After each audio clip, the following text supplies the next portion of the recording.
Keynote session of today's event to be delivered by Dr. Ritesh Malik, founder Innov8 Co-Working, on the topic, The Startup Culture, What's Missing. Dr. Ritesh Malik is an Indian doctor, entrepreneur, and investor. He is honored to be in Forbes 30 Under 30 Finance and Venture Capital List, Asia of 2016, Fortune 40 Under 40 list, PW Under 40 17 list, PwC and SPH 40 Influential Indians. Dr. Malik is also one of the jury members for today's awards. This is great. Thank you very much, Ritu ma'am. I was just listening to your inspiring speech. I completely agree with you. A lot of people ask me that when is a good time to start your business? I always say the best time to start your business was yesterday. The next best time is right now. So you should just start. And it's always so wonderful to see how, Ritesh, you are empowering young startups and always helping them to sort of find their feet on the ground and helping them grow. So please keep up and cheering them up and helping them grow in the journey forward. It's a testing time, but certainly it's also one of the most brilliant times to do a startup. I completely agree, ma'am. I hope my screen is visible. Yes. Okay, this is just 1 minute. So great. So for me today, I'm extremely excited about building startups that test the tides of time. A very interesting topic, that what exactly is missing when it comes to building startups that are world class, building companies that outlast humans. And for me, a couple of pointers are as follows. The first one, which I truly believe is missing, is frugality. So I would like to touch a couple of things when it comes to the word frugality. So frugality comes from a Latin word, fru standing for fruit, which means value, and gality is standing for legality, ensuring that you do not waste. So in terms of startups, the quality of being frugal is one of the most underrated qualities, and management of resources and efficiency for a founder is something which is absolutely one of the most important traits which every founder, irrespective of their ability to raise capital, is there or not. So in terms of frugality, we talk about resource efficiency, we talk about capital efficiency, thriftiness, agility, resource treasury management, minimalism, simplistic thought processes, and the triple R phenomenon, which is reuse, reduce, and recycle. So we'll touch a lot of topics around this. So to start with, people think frugality is management of money. Actually, frugality is management of resources. Time is more and more important than capital. Ensure that as a founder, you are extremely in control of your time. And the only way to do that is being focused. Be the most focused founder. We've seen time and again large companies going down because they did not value the essence of focus. When you build your company, ensure that you are only and only focusing on 3 to 4 tasks at hand, and nail those tasks. Ensure that you're never the CEO of the company. You're always the CCO, which is the Chief Officer for Clarity. Ensure that your job is only and only to be focused, to be frugal, and to ensure that your human resource time and capital only and only goes to the complete convergence of creation of value and not just PR hype or noise. And this is very interesting. Whenever there are 2 horses, the horse which has as a tunnel equipment around him wins the race always, because he only and only looks straight. So focus is something which is heavily underrated in our community. So this is also a very interesting example. Whenever you have a problem, whenever a founder has a problem, there are always 2 choices. The first one is throw capital. The second one is throw time. Always throw intellect and time at your problems before throwing capital. Because if you throw capital at your problems, what will happen is eventually that becomes a habit. That becomes actually an SOP where you start losing capital. Always is put your intellect before solving any problem, because throwing capital, and especially for well-funded companies, the moment you get capital, you start valuing in your intellect so less that you start spending that capital in hiring consultancy agencies, McKinsey's of the world, to actually solve problems for you. my only submission here is build companies like Zerodha and Zoho that have never raised capital, but have consistently delivered value over the past 2.5 decades. Zoho just crossed 25 years yesterday. I also feel that this is a new culture that we've been taught at Y Combinator, and this is the FAC culture. The FAC culture stands for frugality as a culture. Frugality does not mean only and only the CEO's frugality. Frugality means frugality as a culture in a company, which ensures that throughout the pyramid, every person from the CEO of the company to the janitor of the company ensures that they save, ensure that they add value, ensure that they do not waste time, energy, efficiency / capital. So a couple of questions. So we as a company always asked us, how do we build our FAC culture? And for us, the first thing was ask questions. Make MIS. This is the biggest mistake which founders do. They do not make their monthly income statements. Make MISs. Ask questions on those MISs. Ask questions that why are we incurring this expenditure? At the same time, build SOPs around financial decisions. Build frameworks. Understand where the company would be investing capital, and will this investment lead to an ROI? If not, do not invest that capital, however funded you might be. It's actually very easy to fail for a founder or a company that has a lot of capital with them. So the whole idea is that ensure that you do not get into the framework where you feel that you have capital and you have to spend that, irrespective of the pressure of the investors. Investors have this thesis that you should spend capital and grow your metrics. The biggest metric that we need to focus on is FCF, which is the free cash flow.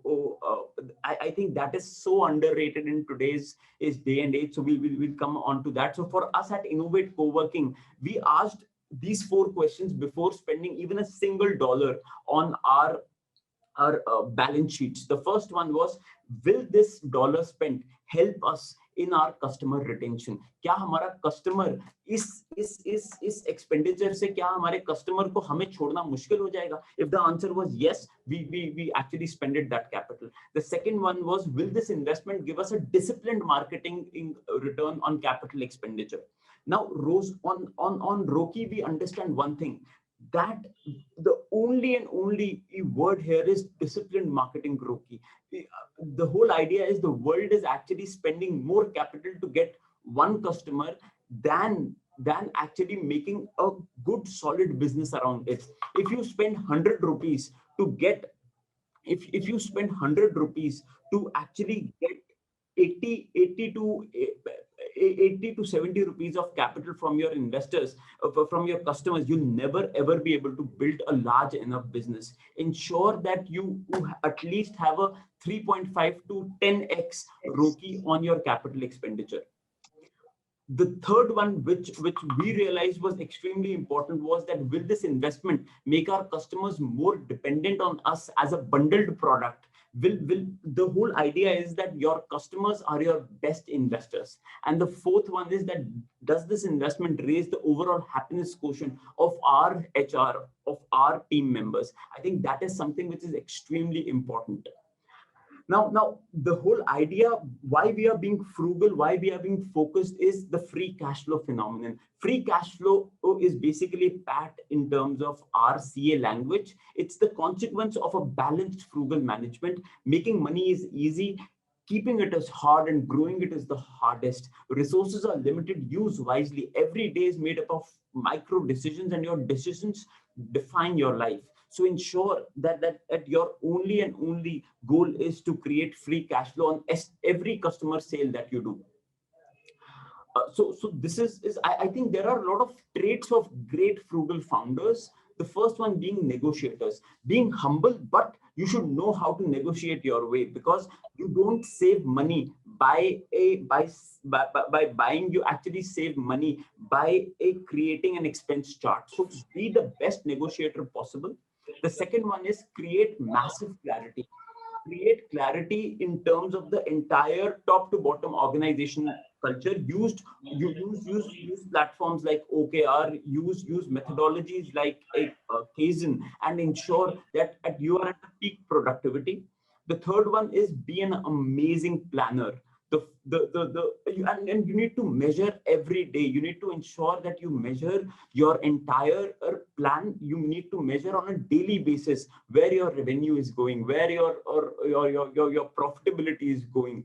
The fifth one is being a value creator. Ensure that you are consistently creating value for all stakeholders, and not only just for yourself or your company or your customers, but your merchants, but the entire value chain around you. And the last one is, do not be a fancy depreciating asset buyer. A lot of smart founders, the so-called smart founders, they keep on buying depreciating assets.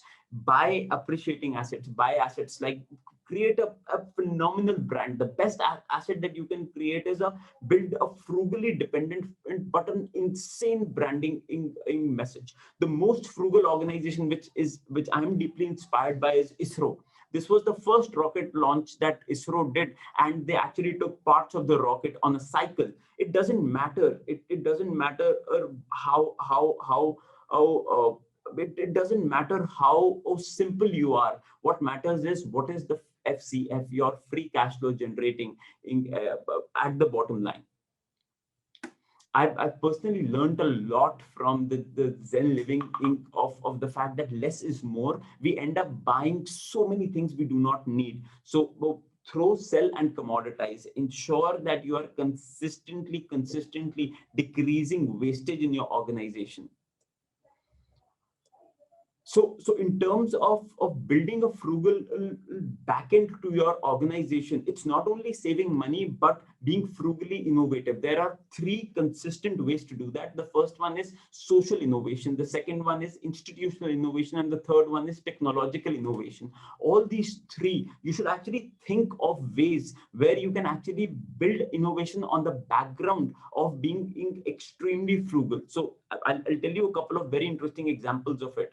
So the Swiss knife, which has more than 16 use cases, which you can see in the bottom left quadrant, had only one use case, which was the nail cutter, which was 99% used by people. Now, this is very interesting. Out of 16 use cases, the Swiss knife only had one use case, which was the nail cutter. But because the Swiss knife was so expensive that it could not become a mass product.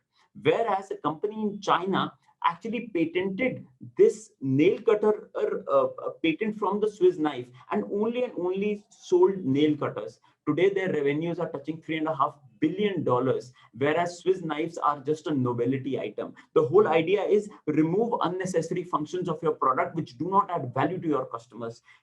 Make sure that your produce is massively reduced. You consistently keep on decreasing your COGS, which is your cost of goods sold, and you decrease your complexity and convert your product cycle from a nice to have to a need to have, from a desire to an immediate need. And I think that is something which is extremely important. A couple of beautiful examples of frugal innovation are how Elon Musk leveraged the reusability of a rocket and created a completely frugally disrupted model where where the ability to send anything to space was actually decreased by 1:58 times, because one rocket could have been used 58 times. Usually our rockets were actually used just once. Now, this is such a beautiful frugal innovation. Like this, there are so many disruptive value chain in methodologies that you can use to ensure that your product gets better day by day. What Mr. Yunus Khan did, the Nobel Award winner with Grameen Bank, banking for the poor was a massive challenge. He took a microfinance license, and today they are the largest microfinance company, with deploying over all of their asset under management to women, which is almost 98% of their AUM, and have one of the highest microfinance yields in the world in out of a country like Bangladesh. Models like Paytm Soundbox. This was very interesting. A country like India, which speaks more than 16,000 dialects and languages, they actually leveraged voice and ensured that there is safety and transparency in payments. Rickshaw Bank. You must go through Rickshaw Bank. Now, if you go to an HDFC, or any bank like SBI, they will give you a loan for every vehicle, even to an auto rickshaw, but not a rickshaw. Now, this gentleman, and who's received multiple awards, built a bank only and only to ensure that rickshaw pullers can actually get access to capital to buy their own rickshaws. For an average rickshaw puller to pay rent to his owner, it actually took 16 years and they hardly make any money. Now, there was a massive opportunity and he frugally built this model only focused on Rickshaw Bank. And today they are the largest deployers of rickshaw assets in the country and are yielding a massive profit on whatever they do. Concepts, and always ensure that you have this levered pyramid whenever you want to buy something new. The first one is use what you have. The second one is borrow. The third one is swap.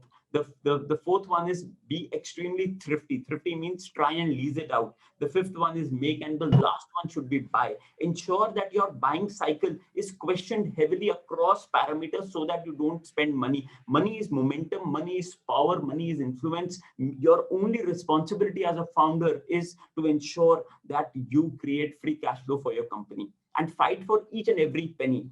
The last part of this topic is how to kill capital of large companies and nail the market. This is a topic which I'm extremely passionate about because all of us have been in a position where we don't know, okay, how do we fight with a giant who's heavily funded, who's heavily VC backed, and we as a company are extremely poor in terms of our resources, especially capital. Now we've actually fought this journey pretty well, and there are 5 ways to ensure that you kill capital of large companies. The first one is speed. If you increase your speed, a large company, because of its hierarchy, cannot increase its speed. We need to increase our speed. If a large company is going at X rate of speed, you go at 7X rate of speed. Because of your lean structure, you do not need to have a lot of processes and a lot of hierarchical decision making in enablements. So make your organization the fastest iterating organization. The second one is niche it up. Do not look at a very large market. If you want to ensure that large companies is fail in front of you, take one niche, be focused, be frugal, and nail that niche. The third one is be an underdog. Consistently talk to your customers and request your customers to make sure that they are consistently helping you out. Literally beg them, do sales yourself and become a sales machine actually. The fourth one is stay close to your customers. Your net promoter scores, what your customers think about your brand is the most important thing, and stay connected to them. The fifth one is don't poke the bear. Until and unless you achieve a large enough market share, do not irritate your competitors. Consistently be humble, be an underdog, and consistently deliver to your customers, and one day you will realize compounding will actually start working. These are the campuses that we've built. We have 42 campuses pan India of Innov8 Co-Working, and we've built completely on a base of we've never raised a Series A funding or any fancy funding rounds, and we've completely leveraged the principles of frugality to ensure that we are the most loved and second largest co-working space in India. And the last part of all of this is invest by appreciating assets. Even if you have 2 lakh rupees in your bank account, don't have it lying down in a savings account. Invest right, leverage compounding for your habit. So this is very interesting. If you consistently every month just give 20,000 rupees into the stock market for the next 40 years, you will actually gain back after 40 years as 45 crore rupees. This is something which very few people know about, but the whole idea is that consistently do not be wary of valuations, be wary of the fact that you consistently compound your habits, your startup, your brand, and leverage compounding. Use time for your advantage, and always realize that disruption is for real. Out of the 500 Fortune companies in 1980, only 36 of them are alive today on the stock exchange. Disruption is for real. Only the cockroaches survive in a global apocalypse. Dinosaurs are the first one to get extinct. What Charles Darwin rightly said, that the theory of evolution is true for everything on this planet, from an amoeba to a large company. The whole idea, it is not the fastest or the largest who will survive. It is the one who changes consistently to the ever adopting changes across and around our environment, who will consistently survive. So this is it. I hope this adds value to what all of you are doing. My only submission is that at raising capital is nice, but at the same time, ensure that all of you are building large amounts of value for your customers and for yourself. And I think that is something which is extremely important. Thank you so much, Dr. Malik. May I request you to answer a couple of questions we have in our Q&A section? Sure, Muskan. Okay, so Ashlesh. Yeah, I think we can also facilitate it. Saurabh, are you there? Yes. So, Dr. Malik, there is a question. At many times, especially in manufacturing business, one needs to make heavy investment upfront. How can one be frugal in such a case? And also, given that there is competition from, there is competition which has deep pockets. So, how does one maintain frugality there? So I think, see, frugality is something, it's not an industry specific phenomenon. Frugality is a trait, it's a habit. It's about making sure that you get every value of the buck that you are spending. Now, when it comes to a particular business like manufacturing, so for example, let me start with co-working. Manufacturing is capital intensive. Talk about co-working. For building 1 million square feet, we have to spend 100 crores of capital. Now, we started with absolutely nothing, almost no capital to start with. Now, the whole idea is you start small. You start small, you keep on adding value on top of that. So, for example, we started a very small 5-seater co-working space, and we then showed the entire concept to a couple of investors. They liked the idea. The thing is, now gone are the days where people will invest in you on purely an idea. You start with something, you build, even if for 5 people, you build an MVP, which is your minimum viable product. Now, the moment those 5 seats start filling up, I actually went to an investor and raised 50 lakh rupees. Then I started a co-working space in Connaught Place. Now, there we had 80 seats, we performed well. Then again, we went to Y Combinator in San Francisco, and they said, yeah, this is a great idea. Let's build a large space and take 7 crore rupees and build from a space in Kormangla in Bangalore. Now, the whole idea is that you consistently keep on proving your thesis, and you cannot raise all the capital at one point in time. So my only submission is that for heavy capex industries, make sure that you are consistently, you start something small, you keep on increasing the pie, and slow and steady, keep on proving your worth, and obviously be as frugal. Whatever you are buying, your raw materials, your machinery, negotiate to the core of it. Ensure that you are negotiating and ensure that you are getting the best value for the capital spending. Thank you, Mr. Malik. Just one more question. So you mentioned that 2 startups, Zerodha and Zoho, haven't raised money and yet they have become so big. But there are others like Byju's, who have become big. They have raised a lot of capital and then they are taking over their competition. So do you think there is anything wrong with that strategy? No, of course not. I think whatever floats your boat. I think this is something which is very personal to a founder, whether you want to build a company which is losing a lot of capital over years and then finally becoming profitable, or do you want to build slow, steady, consistently profitable formats and grow at your own pace. It's very personal to the founder actually. And I feel I have a lot of respect for Byju's. I have a lot of respect for Unacademy. I have a lot of respect for founders who have actually raised a lot of capital and are now converting their ships into large profitable companies. So there's no right answer, but my only the reason why I gave Zerodha and Zoho's example is the fact that only 0.001% of founders in our country actually get funded.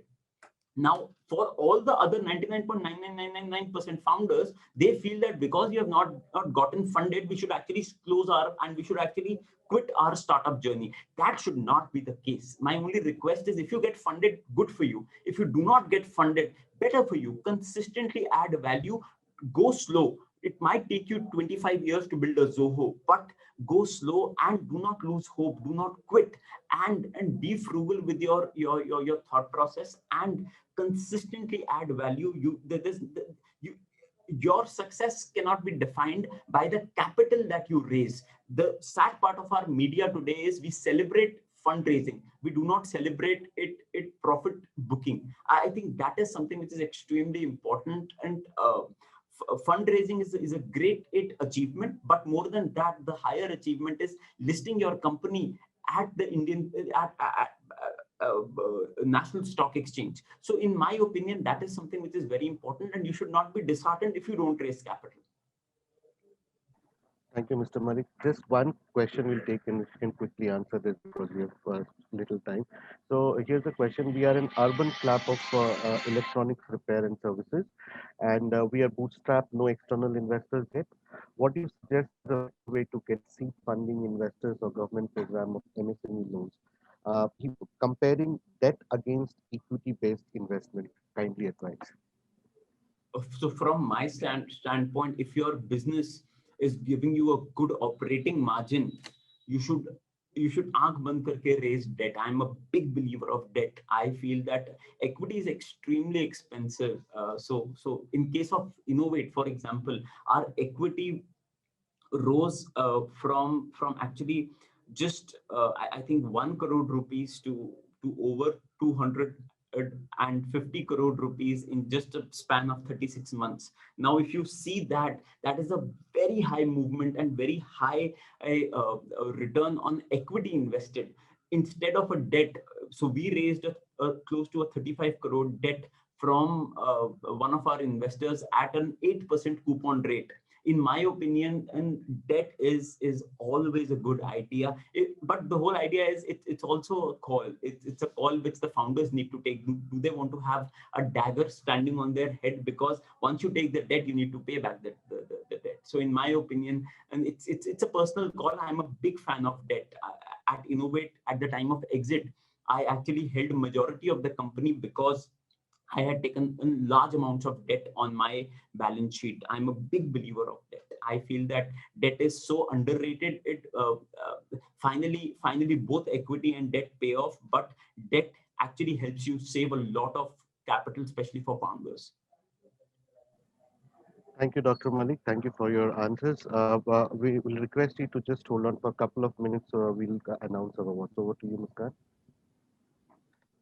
In the meantime, Ritesh, if you can also, we know that you're taking a lot of initiatives in the higher education and you want to see a much more evolved research and education system evolving in India. So can you tell us a little more about it? So this is something very passionate to me, ma'am. I feel that education in our country is so screwed up. We are not, or we are actually producing donkeys, including myself. If I feel that we are not, I feel that we don't need 14 years of school education. We do not need the mundane in undergraduate system. So that is why we are a group of 40-45 founders creating a philanthropic concept, a 50-acre university in Mohali, only and only for Industry 4.0. Even today, out of 100 engineers in our country, 90 of them get average jobs, but 10 of them are doing menial jobs like housekeeping, engineering degrees, mechanical engineers doing housekeeping, reception, menial jobs. And I realized that the reason is that engineering has just become a degree. People are not following their passion. People are not understanding, and our NCRTs have not changed for the past so many years. We are still in that education era where we should completely go away from that. We should not be teaching our students mechanical engineering. We should be teaching our students the future Industry 4.0, robotics, artificial intelligence, nanotechnology, machine learning, autonomous vehicles, electric vehicle infrastructure, and so on 3D printing, 5G, and so many new things are coming. Technology will in India, technology technology will contribute to over 55% of Modi ji's $5 trillion GDP goal. So in my opinion, we should completely, and also my request to all the founders is, do not stop learning. Never stop learning. In our education system, the biggest failure is after 25, we never take out our books. Learning is a consistent process. It's learning, relearning, unlearning things which so for example, when I was taught in my 4th grade, I was taught that moon never had water. Actually, my teacher gave me full marks for this answer. Now in the 7th grade, when I came, it was found that moon had water.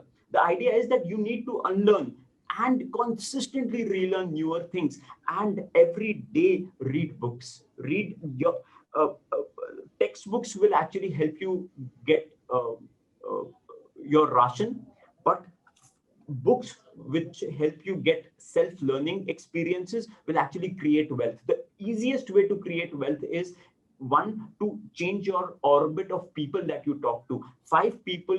So I always tell that you tell me 5 people, their salaries, how much they earn, and I'll tell you what your salary would be. The number of people with whom you spend your maximum time, you actually, emotions are so infectious. So consistently change your orbit, talk to people who are actually higher than you in the orbit cycle, who are productive, who are positive, and consistently keep learning newer skills. The world is changing. By 2030, 12.5% of all jobs in the world will be wiped off and replaced by robotics. So this is an impending truth. Gone are the days when our parents did their education till 22 and served in the same company till they were 60. So I've realized that things are changing with the speed of light, and as Charles Darwin said, जो बदलेगा नहीं वो मर जाएगा. It's as if dinosaurs were the most prosperous species on the planet,